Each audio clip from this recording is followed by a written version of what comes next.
Ya para pelajar sekalian, dalam siri pembelajaran kali ini kita akan meneruskan perbincangan kita tentang taburan kebarangkalian binomial Baik, dalam edisi khas video yang kedua ini kita akan membincangkan tentang contoh penyelesaian masalah yang melibatkan taburan binomial.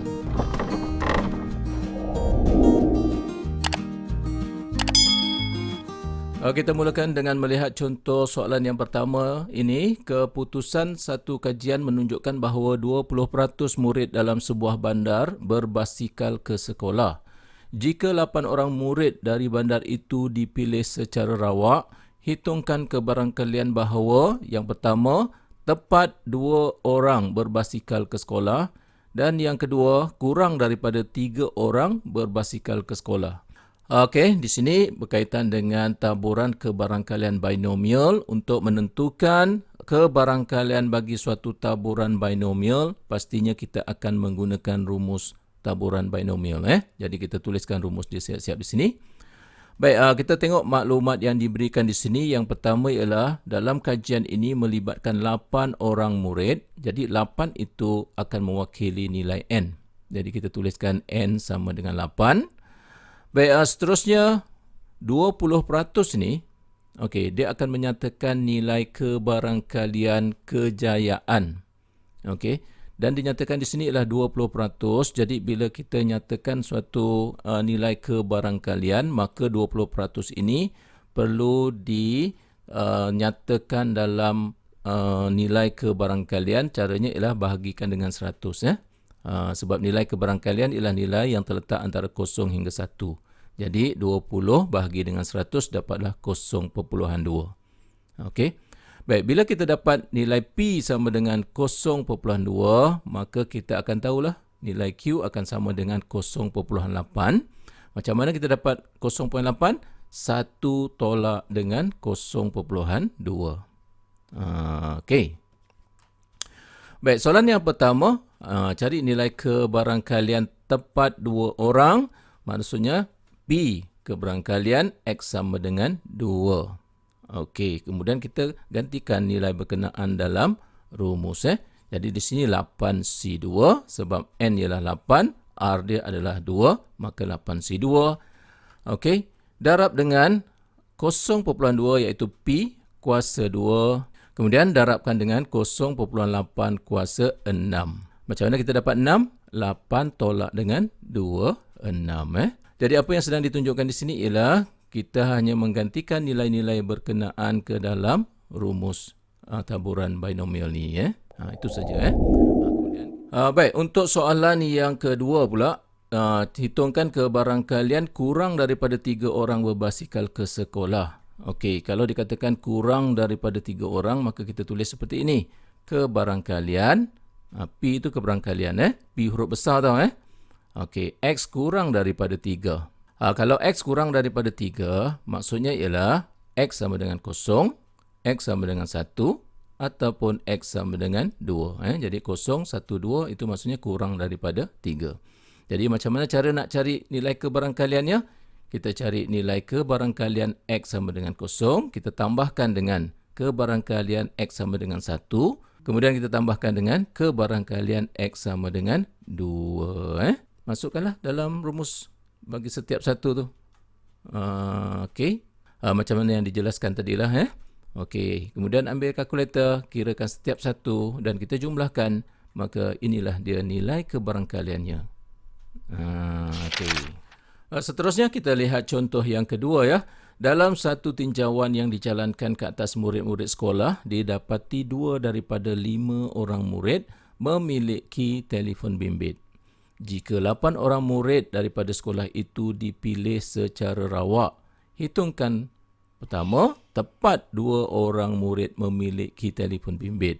Yang kedua, lebih daripada 2 orang murid memiliki telefon bimbit. Jadi kita tahu ini adalah taburan binomial. Jadi kita tuliskan dulu rumus taburan binomial di sini. Jadi kat sini kan apa yang cikgu nak bagi tahu, kebanyakan soalan berkenaan dengan taburan kebarangkalian binomial ni, kita akan menggunakan rumus ini. Jadi jangan lupalah berkenaan dengan rumus ni. Baik, seterusnya. Berdasarkan maklumat yang diberikan itu, yang pertama kita dapati nilai N sama dengan 8. Jadi di sini 8 orang murid telah diambil sebagai sampel dalam tinjauan ini. Maka 8 ini akan mewakili nilai N. Okey. Seterusnya ialah nilai P, iaitu kebarangkalian kejayaan. Jadi di sini kan, dia dapat daripada sini tahu dikatakan bahawa didapati 2 daripada 5 orang murid. 2 daripada 5 itu kita tulis sebagai 2/5. 2/5 kita tukar kepada nilai perpuluhan, maka kita boleh tulis sebagai 0.4. Maka 0.4 inilah yang akan mewakili nilai kebarangkalian kejayaan dan kita nyatakan sebagai P. Macam tu Okey. Jadi maksudnya nilai P ini dia tak bagi secara langsung dalam konteks ini diberikan dalam bentuk pecahan iaitu 2 daripada 5. Itu adalah nilai P. Macam soalan yang pertama tadi dia beri dalam bentuk peratus Okey. Jadi kita kena faham dan kena tahu macam mana cara untuk kita menentukan nilai P tu. Sebab apa? Sebab dia tak beri kita secara langsung, secara terus.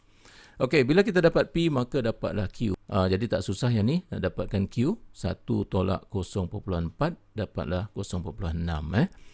Okey, jadi bila dah dapat dah nilai-nilai N, P dan Q, maka kita gunakan sajalah rumus. Jadi yang pertama kita kata cari kebarangkalian X sama dengan 2. Iaitu dia kata tepat 2 orang maka X sama dengan 2 lah.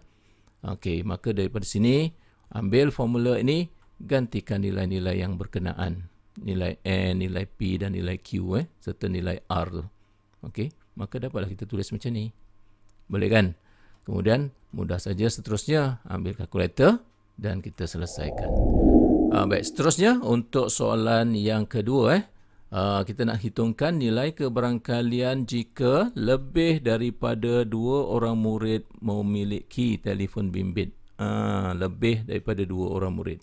Jadi kalau kata lebih daripada 2 orang murid, maksudnya kita tulis P kurungan X lebih daripada 2. Bila kata lebih daripada 2, dia maksudnya dia boleh 3, boleh 4, boleh 5, boleh 6, sampailah 8. Jadi kita senaraikan macam itulah. Nampak panjang kan Okey, jadi di sini nak kena carilah satu-satu ni. Sekarang ni kalau kita nak kena cari nilai kebarangkalian setiap satu ini, dia sudah jadi bebanan. Tapi kalau kita nak buat macam tu, tak masalah Okey, tapi kurang bijak lah Jadi cara yang bijaknya ialah kita buat macam ni. Jadi kita ambil di sini 1 tolakkan dengan kebarangkalian X sama dengan 0, tolak kebarangkalian X sama dengan 1, tolak dengan kebarangkalian X sama dengan 2. Nampaknya ini lebih ringkas dibandingkan dengan menggunakan kaedah yang di atas ni. Nampak tak? Jadi maksudnya kaedah inilah yang kita perlukan Okey, jadi di sini 1 tolak setiap satu ni gunakan rumus Okey, nampak? Cuba bayangkan kalau kita gunakan kaedah yang pertama yang di atas ni tadi.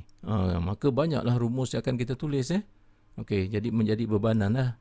Okey, kita teruskan ambil kalkulator, kita nilaikan dan akhirnya dapat jawapan akhir kita. Inilah dia nilai kebarangkalian yang kita cari tu. Okey, seterusnya kita tengok contoh soalan yang ketiga ni. Soalannya berlainan sedikit lah dengan contoh 1 dan 2 tadi Pemboleh ubah rawa X mengikut suatu taburan binomial dengan 10 percubaan dengan keadaan kebarangkalian kejayaan dalam setiap cubaan ialah P. Min bilangan kejayaan ialah 4. Hitungkan nilai P. Baik, soalan ini dia berkaitan dengan min. Jadi dalam taburan binomial, di nota yang terakhir tu, cikgu bincangkan hari tu, kamu rujuk baliklah kalau tak ingat ada formula ni. Mu. Ingat lagi kan? U berekor ni. Mu ataupun min sama dengan NP. Jadi di sini gunakan rumus inilah. Dikatakan bahawa minnya ialah 4. Kemudian dikata kebarangkalian kejayaannya adalah P. Dan percubaannya adalah 10 iaitu N sama dengan 10. Kita cuma gantikan itulah. Kemudian kita dapatlah nilai P 4/10 dan ringkaskan dapat 2/5 itu jawapannya. Nampak ringkas je kan penyelesaian dia? Okey, seterusnya kita tengok contoh yang keempat. Contoh yang keempat ni pun nampak berbeza sikit situasi masalah ni. Okey, cuba kita tengok. Pemboleh ubah rawat diskrit X mempunyai satu taburan kebarangkalian binomial dengan N sama dengan 4. Dengan keadaan N ialah bilangan percubaan. Rajah menunjukkan taburan kebarangkalian bagi X. Cari nilai K. Ini berkaitan dengan graf taburan binomial. Okey. Soalan ni tak susah senang je penyelesaian dia cuba kita tengok penyelesaian ni. Kebarangkalian X sama dengan 0 tambah dengan kebarangkalian X sama dengan 1 sampailah kebarangkalian X sama dengan 4. Maksudnya jumlah kebarangkalian semua adalah sama dengan 1. Okey, kita tengok di sini. Kebarangkalian X sama dengan 0. X sama dengan 0 ialah 1/16. Kemudian tambah dengan kebarangkalian X sama dengan 1. Tengok kepada graf ni. 1 kebarangkaliannya ialah 1/4. Kalau X sama dengan 2, kebarangkaliannya ialah K. Kalau X sama dengan 3, dia 1/4. Kalau X sama dengan 4, kebarangkaliannya 1/16. Nampak Jadi kita salin balik di sini. Macam tu. Akhirnya guna kalkulator je lah. Dapatlah K sama dengan 3/8. Mudah kan? Okey para pelajar sekalian, itulah dia beberapa contoh soalan yang berkaitan dengan taburan kebarangkalian binomial. Okey.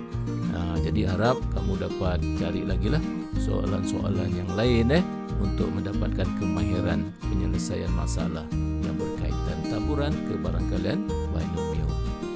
Kita jumpa lagi dalam siri pembelajaran yang berikutnya. Okey, bye.